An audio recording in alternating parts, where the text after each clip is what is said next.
pessoal, aqui é o Fernando Coelho e esse é o canal Histórias de Músicas. Hoje eu trago para você uma música da banda alemã Nena, de 1983, chamado 99 Red Balloons. Bem, essa música ela fez muito sucesso na época e o meu primeiro contato com essa canção foi aos 13 anos de idade. Eu comprei uma coletânea de CDs dos anos 80, eram 3 volumes, eu lembro bem, em 1997. E uma das músicas que compunha esses volumes era a música 99 Red Balloons. Eu lembro que eu escutava muito música, né? Eu não entendia inglês, não sabia basicamente o que a música estava falando, a não ser pela parte, né, 99 Red Balloons, que eram 99 balões vermelhos. Mas qual que é a história por trás da música? Isso que eu vou falar um pouco para vocês hoje. Pois essa música, ela está num contexto de final de Guerra Fria, né? A Guerra Fria, né, entre a União Soviética e Estados Unidos, que se iniciou com o final da Segunda Guerra Mundial, que houve a polarização, né? Essa bipolarização no mundo entre duas potências, tanto econômicas quanto militares, que foram duas potências que venceram a Segunda Guerra Mundial, e essas duas grandes hegemonias disputavam o poder do globo, né? Tanto com a ideologia capitalista para o lado do Ocidente e com o socialismo para o lado do Oriente, né? Tendo a União Soviética como a principal nação, né? Tinha também a China, né? Também uma grande nação socialista, mas o grande embate entre as duas potências era Estados Unidos e União Soviética. E essa música traz esse clima da Guerra Fria, por isso que hoje vamos conversar um pouquinho sobre ela e adentrar em alguns temas que motivaram a escrita da música. Mas qual que é a história da letra de 99 Red Balloons? Ela é uma música escrita originalmente em alemão. O título dela em alemão, bem, minha pronúncia em alemão é zero, não conheço nada, mas eu vou falar mais ou menos como eu leio. 99 Luftballons. Então, né, essa letra ela foi escrita por Carlos Sardes, que era o guitarrista da banda Nena. Nena também levava o nome da vocalista da banda. E em 1982, o guitarrista Carlos Sardes estava num show dos Rolling Stones, na Alemanha Ocidental. Vale lembrar que a Alemanha era dividida em duas nessa época, né? Só recordando, no final da Segunda Guerra Mundial, os vencedores, né, pelo lado do Ocidente, Estados Unidos, França, Inglaterra, e pelo lado do Oriente, a União Soviética, dividiram a Alemanha. E foi traçado um muro de Berlim, muito conhecido, né, que foi derrubado, né, apenas em 1989. E separava as duas Alemanhas, né, existia uma grande vigilância policial, né, e nessa fronteira entre as duas Alemanhas. E tinha toda uma mística, né, toda uma mentalidade assim da Guerra Fria que levava em conta a questão da espionagem. Então, um lado sempre estava tentando espionar o outro, né? Os Estados Unidos tentando espionar a União Soviética tentando espionar os Estados Unidos, e entre as duas Alemanhas também acontecia isso, né? Então, né, o Muro de Berlim foi um dos grandes símbolos da Guerra Fria, dessa separação do mundo em dois, do lado capitalista e socialista.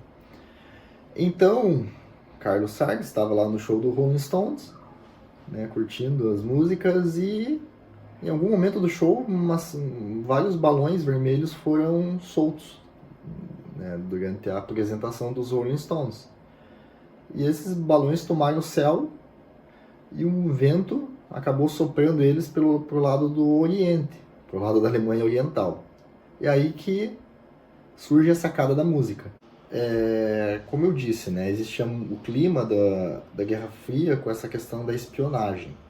Então, o Carlos Sardes, ele pensou a questão dos balões entrarem no lado soviético, no lado oriental da Alemanha, e, né, por uma questão neurótica até, enfim, né, de você achar que está sendo observado, vigiado, toda essa questão da tensão política que existia no período, esses balões poderiam ser confundidos com artefatos militares, mísseis ou qualquer outro aparelho para espionagem. E os radares do lado oriental poderiam se confundir e colocando em alerta o lado oriental, que poderia estar sofrendo um ataque pelo lado ocidental. Então aí já estava armada todo um impasse geopolítico. E a música é irônica em relação a isso, que simples balões de hélio vermelhos flutuando, né, poderiam desencadear um holocausto nuclear ocasionado pelas duas nações mais poderosas do mundo, ou pelos dois lados que separavam o mundo.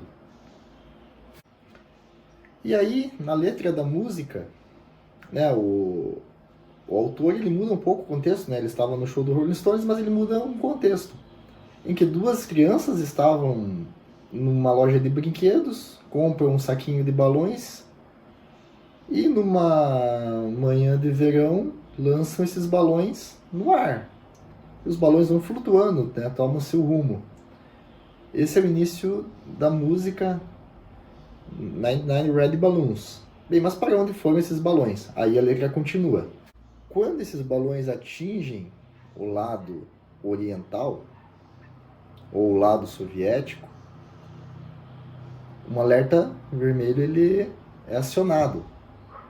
Né? Esses balões são confundidos com um ataque do lado inimigo. E aí as máquinas de guerra são todas acionadas. Existe toda uma mobilização militar para combater, né, o que são simples balões voando de um lado para outro, né, na liberdade do céu. Rapidamente esse alerta vermelho ele se espalha para, né, os ministros da guerra, para toda a questão da defesa. Os ministros da defesa eles se reúnem com o presidente e eles rapidamente optam pela guerra, pelo caminho bélico, pelo caminho da destruição. Então essas reuniões, né, mostram ali uma histeria, né, típica da Guerra Fria. Então ele pegou bem esse clima de que as coisas estavam a um passo de um conflito nuclear.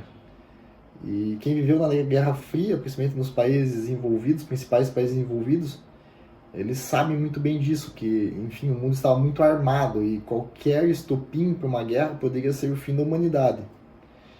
E a letra fala da mobilização daí das máquinas de guerra, enfim, de todo o aparato para combater o inimigo, que é imaginário, são apenas balões voando. Então, o sarcasmo da música ele está presente aí também.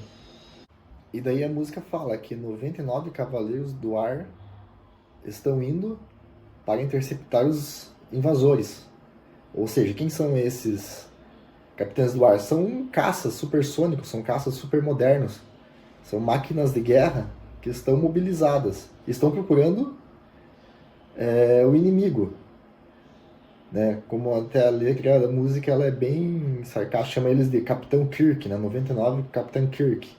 Né, que é um dos personagens do Jornada nas Estrelas. Então, que também era um seriado, né, porque a questão espacial também era muito presente nessa época. Tinha corrida espacial entre a União Soviética e Estados Unidos, e toda essa mitologia espacial, né, da guerra espacial, do combate entre duas nações, de uma guerra no espaço, também estava presente. Por isso que acho que a música fala desses caças, né, e faz essa comparação. Na parte final da música, bem, os caças já bombardearam as cidades, então até é falado, né? Não, eu estou aqui, né, no meio da poeira que já foi uma cidade. Então o que aconteceu? Pensando no inimigo, no imaginário, houve o ataque de um dos lados. E, bem, a letra não deixa claro, mas provavelmente foi um holocausto nuclear. Foi um ataque nuclear que deixou uma cidade totalmente destruída, em poeira. E a personagem da música está lá no meio da poeira, né, enfim, né, e eram apenas balões vermelhos. Era apenas uma brincadeira de criança. Era apenas, né, balões voando no céu que não tem demarcações de fronteiras, de de nações, não tem zonas militares, assim, apesar do espaço aéreo ser bem vigiado e dividido, mas é diferente, né, das fronteiras terrestres. O céu ele não tem barreiras, não tem muros, então esses balões eles estavam seguindo o caminho do vento. Eles não sabiam que eles estavam criando uma zona inimiga, uma zona proibida, que é construída essa concepção apenas pelos homens, né? E a sacada da música é justamente perceber como que a Guerra Fria ela causava essas fantasias de guerras nucleares, de super máquinas militares, de foguetes espaciais, mas ao mesmo tempo em que havia essa evolução tecnológica da humanidade, o medo do inimigo, que muitas vezes era imaginário ou não, ele poderia acarretar com o fim da humanidade apenas com um botão, apenas com, né, uma ordem de um presidente para atirar uma ogiva nuclear no país vizinho. E a música ela é emblemática nisso, porque ela fala, né, de um erro de cálculo dos radares. E às vezes isso demonstra a fragilidade das decisões humanas e de decisões que podem acarretar no destino de outras pessoas, na destruição total de cidades, de regiões e na morte de indivíduos. E esse é o clima da Guerra Fria.